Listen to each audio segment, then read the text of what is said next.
दो दो तरीके से ये कर सकते हैं। एक तो जो हमने अभी आइडेंटिटी देखी थी उसमें हमने देखा था एक्स क्यूब, उसमें अभी आप देखिए मेथड 1, आप दोनों मेथड देख लीजिए। तो मेथड 1 हम देखेंगे चूँकि हमें आइडेंटिटी पता ही है, x cube plus Y cube plus z cube plus 3xyz इसके बराबर है x plus y plus z into x square plus y square plus z square minus x y minus y z minus z x. ये पता ही ये इसके बराबर है। अब क्वेश्चन वहाँ से ही बोलता है x plus y plus z अगर 0 के बराबर है, यानी कि ये वाली टर्म है 0 के बराबर, तो ये वाली टर्म 0 के बराबर नहीं है, लेकिन 0 मल्टीप्लाइड बाय एनीथिंग इक्वल्स 0, तो ये RHS पूरा 0 हो गया, यानी कि x cube plus Y cube plus, sorry ये यहाँ पे माइनस था, यानी कि x cube plus Y cube plus z cube minus 3xyz equal 0। तो ये माइनस 3xyz हम दूसरे साइड लेंगे, इक्वलिटी के इस साइड RHS साइड। तो ये क्या बचेगा, यहाँ पे बचेगा x cube plus Y cube plus z cube, ये हम इस साइड लाएंगे, ये माइनस था यहाँ पे, ये प्लस हो जाएगा यहाँ पे प्लस 3xyz। तो ये हमें प्रूव करना था। अगर x plus y plus z 0 के बराबर है तो आप दिखाइए x cube plus Y cube plus z cube 3xyz के बराबर आएगा, तो वो हमें दिखाइए। दूसरा सिंपल मेथड है इसका, ये भी सिंपल है अगर आपको आइडेंटिटी याद होगी। दूसरा मेथड आप देख लीजिए, क्वेश्चन में बोलता है x plus y plus z अगर 0 के बराबर है, यानी कि x plus y plus z equal 0। इसमें से आप देख लीजिए एक्स प्लस वाई किसके बराबर आएगा, माइनस जेड के बराबर। आप दोनों साइड से इसका क्यूब कर दीजिए, यानी कि हम करेंगे एक्स प्लस वाई का भी क्यूब, वो किसके बराबर आएगा, माइनस जेड के क्यूब। तो एक्स प्लस वाई का होल क्यूब आपको पता ही है किसके बराबर है, x cube plus Y cube plus 3 plus 3x square y plus 3y 3x y square. ना ना ना, हम लिखेंगे ऐसे, ये भी ठीक है, लेकिन हम थोड़ा इसको सिंप्लीफाई करेंगे ऐसे, X plus Y whole cube आएगा x cube plus Y cube plus 3xy into X plus Y, ये भी उसी के बराबर आएगा 3x square y plus 3xy square. वो किसके बराबर आता है, minus Z whole cube equals minus Z cube. तो X cube plus Y cube plus 3xy, X plus Y हमें किसके बराबर आया था, माइनस जेड के बराबर, तो इसके बदले हम सब्स्टिट्यूट करेंगे minus z equals minus Z cube. ठीक है, तो ये आएगा x cube plus Y cube, ये माइनस जेड क्यूब इक्वलिटी के इस साइड हम लाएंगे LHS साइड, तो ये प्लस जेड क्यूब आ जाएगा। ठीक है, ये आ जाएगा प्लस इंटू माइनस, यानी कि माइनस हो जाएगा 3xyz minus 3xyz, minus 3xyz हम इक्वलिटी के इस साइड लेंगे, तो ये आ जाएगा प्लस 3xyz 3xyz। तो इस मेथड से भी हमने प्रूव किया कि x cube plus Y cube plus z cube किसके बराबर आएगा, 3xyz के बराबर, अगर x plus y plus z 0 के बराबर है। तो ये हो गया क्वेश्चन नंबर 13, दो मेथड से हमने निकाल दिया। तो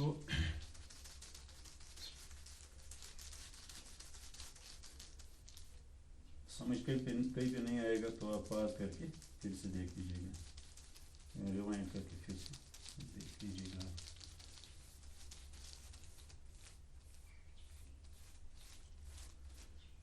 तो हम करेंगे क्वेश्चन नंबर कौन सा बच गया, क्वेश्चन नंबर 13 हमने किया, question number 14, question number 14 part 1। हाँ, इसके दो पार्ट है, पार्ट 1 हम करेंगे। Without actually calculating the cubes, find the values of each of the following: minus 12 cube, 7 cube, minus 12 cube, plus 7 cube, plus 5 cube. Question की requirement ये है कि हमें एक्चुअल में इनकी क्यूब्स कैलकुलेट नहीं करने हैं, हमें कोई आइडेंटिटी यूज करके इस एक्सप्रेशन को कैलकुलेट करना है। तो हम कौन सा एक्सप्रेशन यूज करेंगे? हमें पता है, जो हमने क्वेश्चन अभी क्वेश्चन नंबर 13 में देख लिया, कि अगर a plus b plus c 0 के बराबर आता है तो a cube plus b cube plus c cube किसके बराबर आता है? 3 टाइम्स एक्स वाई जेड। हम देखेंगे a plus b plus c 0 के बराबर अगर आ गया तो हम वो आइडेंटिटी यूज करेंगे। देखिए a है -12 प्लस b है 7 प्लस c है 5। अगर आप देखेंगे 7 प्लस 5 12, 12 माइनस 12 इक्वल्स 0, यानी कि a plus b plus c 0 के बराबर आता है। तो हम क्या करेंगे? हम लिखेंगे a क्यूब यानी कि -12 cube plus 7 cube plus 5 cube किसके बराबर आएगा? 3 times x into y into z. x है -12, y है 7, z है 5।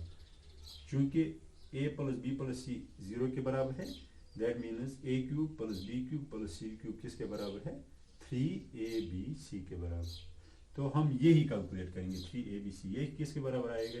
माइनस हम बाहर निकालेंगे, 3 12 are 36 into 7 5 are 35 minus 35 into 6 अगर आप देख लीजिए y जाएगा 210 के बराबर 21 कैरी हम रखेंगे।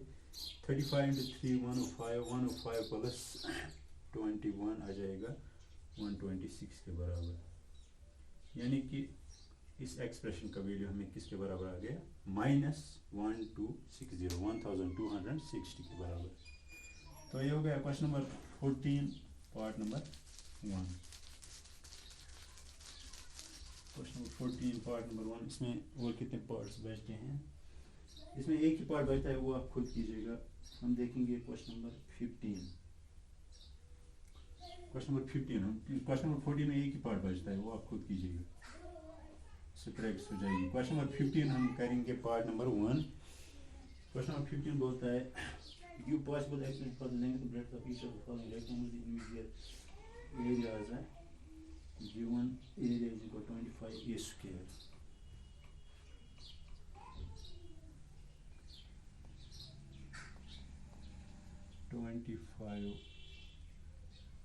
a square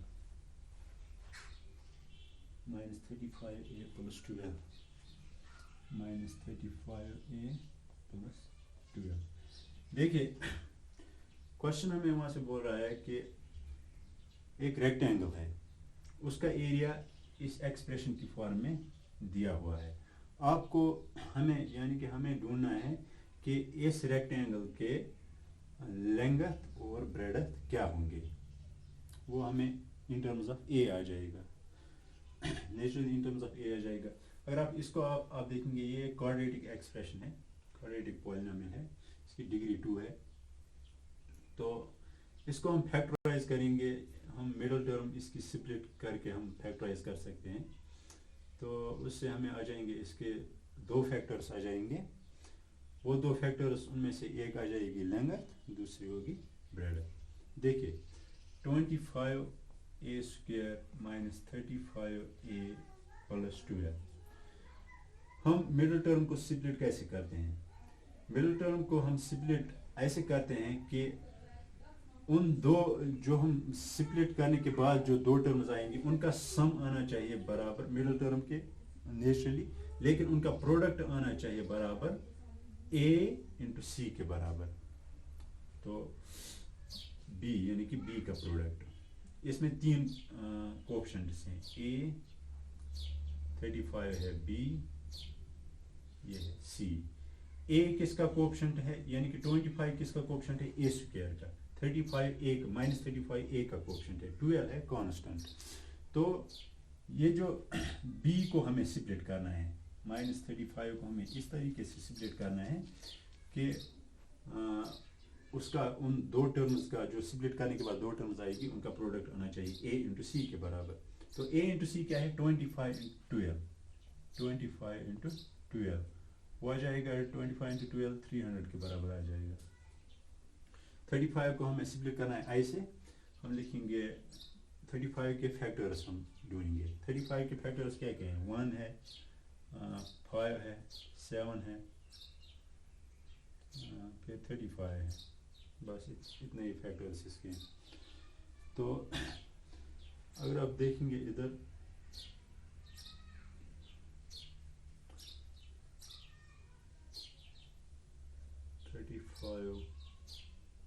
सॉरी ये नहीं करना है, हम लिखेंगे ऐसे 25a²।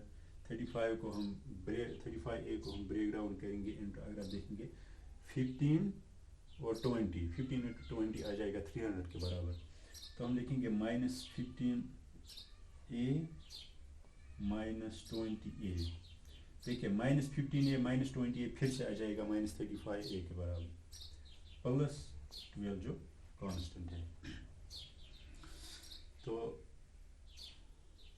जो मैं फैक्टर्स का बोल रहा था वो हमें 300 के फैक्टर्स ढूंढने हैं। चलिए हम ऐसे सिंपल हो जाएगा। आप ट्रायल एंड एरर मेथड से कर सकते हैं, 35 को ब्रेक कर सकते हैं 15 और 20 में। तो 15 इंटू 20 आ जाएगा a इंटू c के बराबर, यानी कि 300 के बराबर, और -15a -20a फिर से आ जाएगा -35a के बराबर। तो मिडल टर्म को हमने सिम्प्लीफाई किया। तो अब देख लीजिए कॉमन क्या निकलेगा इसमें से।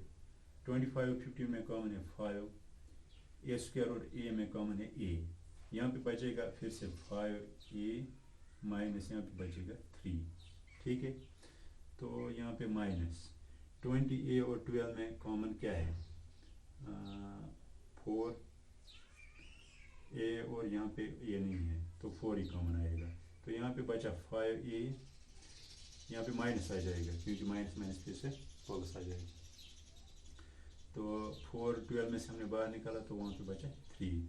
देखिए 5a -3, 5a -3 हम कॉमन निकालेंगे, यहाँ पे बचा 5a -4। तो 5a -3 और 5a -4 ये दोनों इस एक्सप्रेशन के फैक्टर्स आ गए। तो फैक्टर्स इन दोनों को हम बोल सकते हैं, ये लेंथ है, ये ब्रेडथ है। तो इन दोनों में से एक है लेंथ, एक है ब्रेडथ इस रेक्टेंगल की। तो ये हो गया क्वेश्चन नंबर 15 पार्ट नंबर 1। तो इसके और कितने पार्ट हैं? इसका एक ही पार्ट है, वो आप खुद कीजिएगा। एक ही पार्ट बचता है इसका। क्वेश्चन नंबर हम 16 करेंगे, जो कि लास्ट क्वेश्चन है इस एक्सरसाइज में। क्वेश्चन नंबर 16 क्या बोलता है?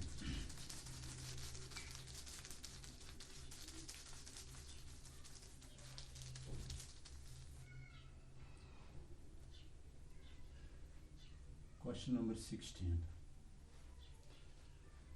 क्वेश्चन नंबर 16 के भी दो पार्ट हैं। What are the possible expression for the dimensions of the cuboids whose volumes are given below?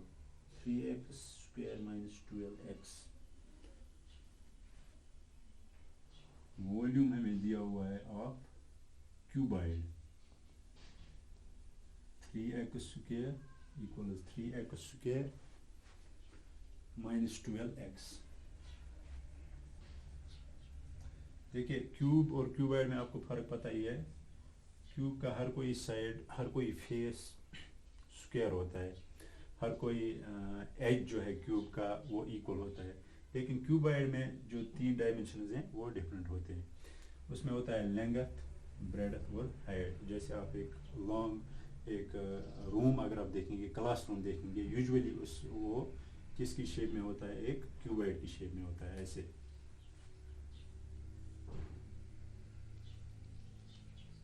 हम रखेंगे ऐसे। यहाँ आप सबसे बेहतरीन एग्जांपल देख सकते हैं, ब्रिक सीढ़ी जो होती है, ईंट जो होती है। तो ब्रिक किस शेप में होती है? क्यूबॉइड की शेप में। एक साइड उसका लेंथ होता है, सबसे बड़ा साइड, लंबा साइड, ये इसका ब्रेडथ है, ये इसकी हाइट है। तो 3 इसके डायमेंशंस होते हैं। तो वॉल्यूम ऑफ क्यूबॉइड आपको पता ही है किसके बराबर आता है? Length into breadth into height. यानी कि जो हमें यहाँ पे वॉल्यूम ऑफ क्यूबॉइड दिया हुआ है, इसमें से हमें 3 टर्म्स निकलनी चाहिए, 3 फैक्टर्स इसके निकलने चाहिए। उन 3 फैक्टर्स में से एक लेंथ होगा, एक ब्रेडथ होगा, एक हाइट होगी।